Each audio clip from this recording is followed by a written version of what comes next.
Nehru trophy വള്ളംകളി മത്സരത്തിൽ നെടുഭാഗം ചുണ്ടൻ നേരിടിഞ്ഞു. Punnamada boat ക്ലബ്ബാണ് ഇത്തവണ നെടുഭാഗം ചുണ്ടൻ തുഴഞ്ഞത്. മിഥുൻ അയ്യപ്പൻ തയ്യാറാക്കിയ റിപ്പോർട്ടിലേക്ക്. നടുഭാഗം ചുണ്ടൻ നീരണിഞ്ഞിരിക്കുന്നു. മൂന്നാം നെഹ്റു ട്രോഫി ലക്ഷ്യമിട്ടുകൊണ്ട് നടുഭാഗം ചുണ്ടൻ ഇതാ നീരണിഞ്ഞിരിക്കുകയാണ്. ഇപ്പോൾ പുന്നമട ബോട്ട് ക്ലബിൻ്റെ കരുത്തരായിട്ടുള്ള പടയാളികൾക്കൊപ്പമാണ് ഇത്തവണ മൂന്നാം കപ്പ് എന്ന സ്വപ്നത്തിലേക്ക് നടുഭാഗം ചുണ്ടൻ എത്തിയിരിക്കുന്നത്. നമ്മളിപ്പോൾ ക്യാപ്റ്റൻ ജിൻഡോ ചേരുകയാണ്. എങ്ങനെയാണ് ഇത്തവണത്തെ മൂന്നാം കപ്പ് എന്നുള്ള ഒരു ലക്ഷ്യത്തിലേക്ക് എത്താൻ കഴിയും? കഴിഞ്ഞ തവണ ഒരു സ്റ്റാർട്ടിങ്ങിലുണ്ടായ പിഴവെല്ലാം പ്രകടനത്തെ ബാധിച്ചു എന്നുള്ള വിമർശനമൊക്കെ ഉണ്ടായിരുന്നു, ആരോപണങ്ങളുണ്ടായിരുന്നു.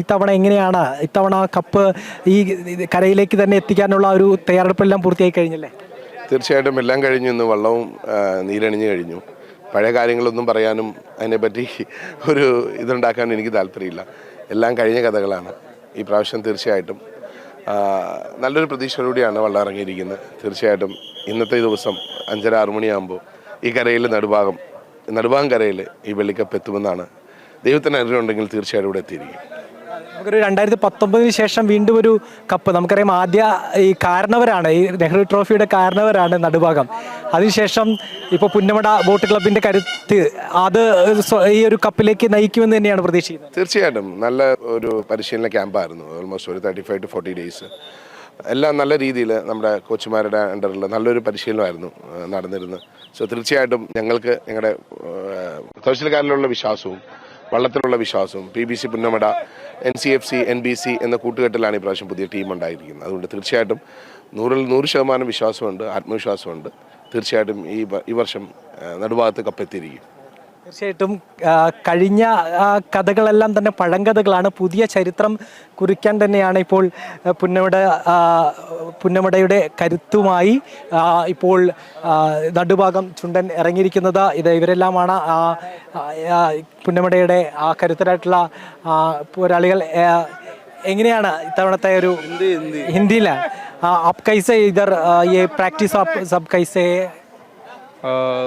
हम अकेडमी में प्रैक्टिस करता है भोपाल में, और हमारे सर आए हुए हैं पीयूष बरोई साहब, और वो हमें अच्छी प्रैक्टिस कराते हैं.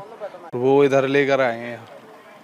ഇവരെല്ലാം തന്നെ വള്ളത്തിൽ കയറാനുള്ള തയ്യാറെടുപ്പിലാണ്. ഇനി പുന്നമട ബോട്ട് ക്ലബിൻ്റെ കരുത്തരായിട്ടുള്ള പോരാളികളുടെ ശക്തിയുമായി കരുത്തുമായി ഇപ്പോൾ ഇതാ നടുഭാഗം ചുണ്ടൻ നീരണിഞ്ഞു കഴിഞ്ഞു. ഇനി നേരെ പുന്നമട കായലിലേക്കാണ് നെഹ്റു ട്രോഫിയുടെ മുത്തമിടുന്നതിന് വേണ്ടിയിട്ടുള്ള പോരാട്ടത്തിലേക്ക് കടക്കാൻ ഒരുങ്ങുകയാണ് നടുഭാഗം ചുണ്ടൻ. ഈ നെഹ്റു ട്രോഫിയുടെ തന്നെ ആദ്യ വിജയി, അതുപോലെ തന്നെ ആദ്യ പ്രധാനമന്ത്രി നെഹ്റു ഇവരുടെ വാശിയും അതുപോലെ തന്നെ ഇവരുടെ കരുത്തും കണ്ട് ചാടിക്കയറിയ വള്ളമാണ് നടുഭാഗം ചുണ്ടൻ. അതിനുശേഷം വള്ളം മാറി പുതിയ വള്ളത്തിലാണ് ഇപ്പോൾ തുഴഞ്ഞുകൊണ്ടിരിക്കുന്നത്. പക്ഷേ എന്നിരുന്നാൽ പോലും അതിശക്തമായിട്ടുള്ള അവരുടെ ഒരു കരുത്തും വാശിയുമെല്ലാം ഇന്നും വിട്ടുമാറിയിട്ടില്ല. ഏറ്റവും കൂടുതൽ തവണ ഫൈനൽ കളിച്ച വള്ളം കൂടിയാണ് ഈ നടുഭാഗം ചുണ്ടൻ എന്ന് പറയുന്നത്. അതുകൊണ്ട് തന്നെ എത്രത്തോളം കരുത്തും ആവേശവും ഇവർക്കുണ്ട് എന്നറിയാം. അതുപോലെ തന്നെ മൂന്നാം കപ്പിന് വേണ്ടിയിട്ടുള്ള ഒരു ദാഹം എത്രത്തോളം ഉണ്ട് എന്നുള്ളതും അതിൽ നിന്നും കൂടി വ്യക്തമാണ്. ഇപ്പോൾ നീരണിഞ്ഞിരിക്കുന്നു പുന്നമട കായലിൽ നടുഭാഗം ചുണ്ടൻ.